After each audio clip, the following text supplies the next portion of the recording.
साथियों, दोस्तों, धर्म का सर्वप्रथम साधन स्वस्थ शरीर है। शरीर स्वस्थ हो तभी धर्म कर सकते हैं, धर्म किया जाता है। अथवा शरीर स्वस्थ होने पर ही सभी कर्म हो सकते हैं। इसीलिए यहाँ मामूली प्राणनाथ जी ने इसी विषय में कहा, इन पिंड में ब्रह्म दृढ़ किया, निहचल सुख परवान, अब खिन में घर देखिए, ऐसा समय न लीजिए जाने। इतना सुंदर समय हमें मिला हुआ है, पांच भौतिक शरीर है हमारा, और सारी इंद्रियां काम कर रहे हैं, शरीर स्वस्थ है। तो इसी समय हमें क्या करना चाहिए? धर्म का काम करना चाहिए, परोपकार का काम करना चाहिए। कोई भी अच्छे कर्म करो, उसका परिणाम अच्छा ही मिलेगा। अब खिन में घर देखिए, अब घर यानी परमधाम, आत्मा का घर कहाँ है? परमधाम है। उसको आप खिन में देखना चाहिए। कब? कैसे? अब खिन में घर देखिए, इस मनुष्य शरीर के माध्यम से। इसलिए उन्होंने कहा इन पिंड में ब्रह्म दृढ़ किया। ये पिंड शरीर है ना, शरीर है तभी तो हम कुछ कर सकते हैं। शरीर से आत्मा निकल जाए फिर आत्मा क्या करेगी?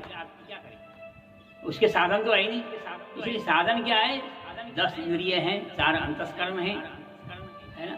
ये शरीर के प्रत्येक अंग के देवता है। आंख के देवता, आंखों के देवता सूर्य हैं, कान के देवता दिक्पाल हैं, और नाक के देवता है वो अश्विनी कुमार हैं, स्वर्ग के वैद्य। पाँव के देवता विष्णु भगवान, हाथ के देवता इंद्र। सभी अंगों के देवता अलग अलग हैं, मालिक अलग अलग हैं, लेकिन आत्मा के देवता कोई है? आत्मा के देवता के विषय में किसी ने नहीं कहा। मामूली प्राणनाथ जी कहते हैं आत्मा के देवता परमात्मा है। बोलो कृष्ण कन्हैया लाल की। आत्मा के देवता, आत्मा के मालिक कौन है? परमात्मा है। तो उस परमात्मा को पाने के लिए क्या करना चाहिए? इसी पिंड में ब्रह्म को दृढ़ किया। जिसने भी किया, जिसने भी परमात्मा पाया, इस शरीर के द्वारा ही पाया, शरीर छूटने के बाद। इसलिए महावती प्राणनाथ जी ने वाणी में कहा, जीवते मारिए आपको। उन्होंने कहा जीते जी परमात्मा पाना है, मरने के बाद परमात्मा पाना संभव नहीं है। पहले निश्चय कर लो, दृढ़ कर लो। इसीलिए अब खिन में घर देखिए, ऐसा समय, इतना अमूल्य समय हमें मिला हुआ है, मनुष्य शरीर मिला है। 4 पदार्थ मिले हैं। वो 4 पदार्थ क्या है? धर्म, अर्थ, काम, मोक्ष। हमारे भारतवर्ष में, हिंदुस्तान में अथवा हिंदू समाज में धर्म, अर्थ, काम, मोक्ष। धर्म से पाओ, पहला सर्वप्रथम धर्म, उसके बाद अर्थ। धर्म के द्वारा अर्थ कमाई करो, अधर्म का पैसा मत कमाओ। धर्म से अर्थ कमाओ, और उचित, धर्म का मतलब सही ढंग से, उचित ढंग से। और अर्थ से क्या करो? धर्म, अर्थ, कामना पूर्ति करो, फिर अंतिम में मोक्ष की कामना करो। लेकिन पाश्चात्य देश में क्या है? पहला पाया भी नहीं है, धर्म भी नहीं है, और मोक्ष अंतिम का पाया भी नहीं है, मोक्ष भी नहीं है। वहाँ क्या है? अर्थ और काम। तो हमारे हिंदुस्तान में, हिंदू समाज में धर्म, अर्थ, काम, मोक्ष है।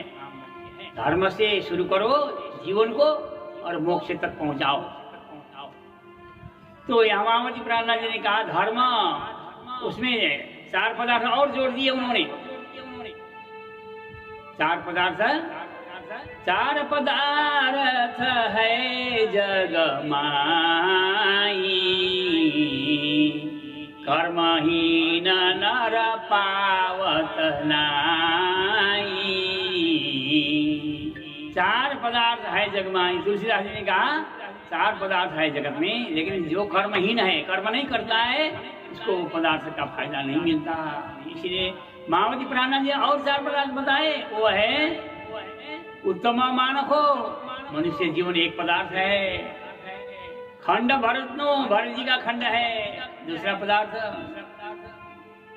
उत्तम मानको खंड भरतनो, श्रेष्ठ कुली, कलियुग श्रेष्ठ है। क्योंकि कलियुग में सत्य, त्रेता, द्वापर में जो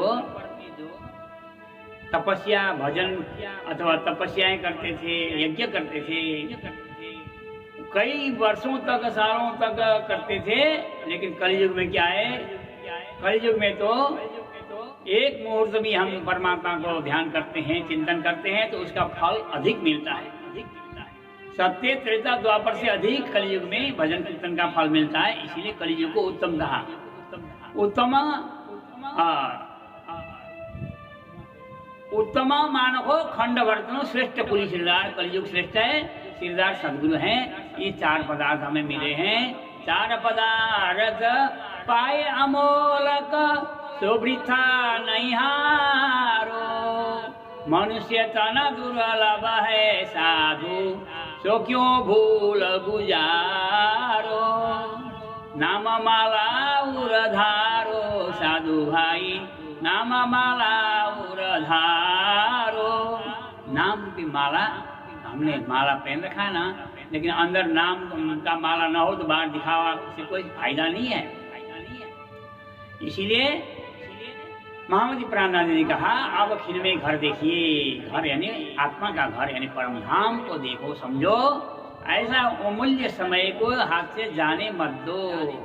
धन गए हाथ से घसे, माए हान बार से हंसे ते तो माए ने माए रण से। धन जाने पर हाथ घसने से कुछ नहीं होता। जब चिड़िया चुग गई खेत, पीछे पछतावा क्या करे।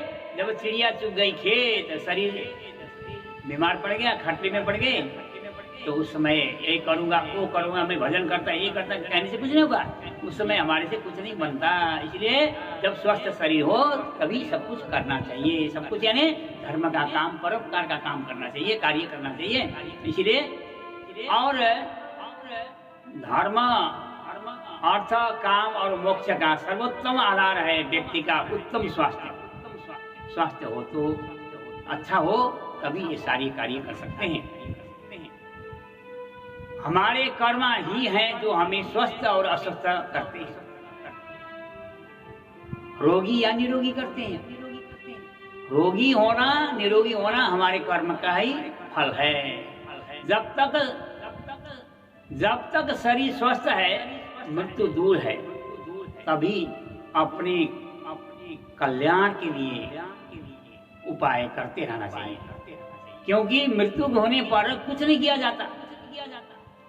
मृत्यु हो जाने पर कुछ नहीं किया जा सकता। इसलिए जब तक हम जिंदे हैं, जब तक स्वस्थ हैं, तब भी हमें परोपकार के कार्य और आत्मा कल्याण के कार्य करते रहना चाहिए। तभी हमारा मनुष्य जीवन सफल होगा। इन्हीं शब्दों के साथ मेरे शब्दों को यहाँ विराम देना चाहूँगा और मिलते रहेंगे। सब्सक्राइब करें, लाइक करें और अपने दोस्तों में शेयर करें।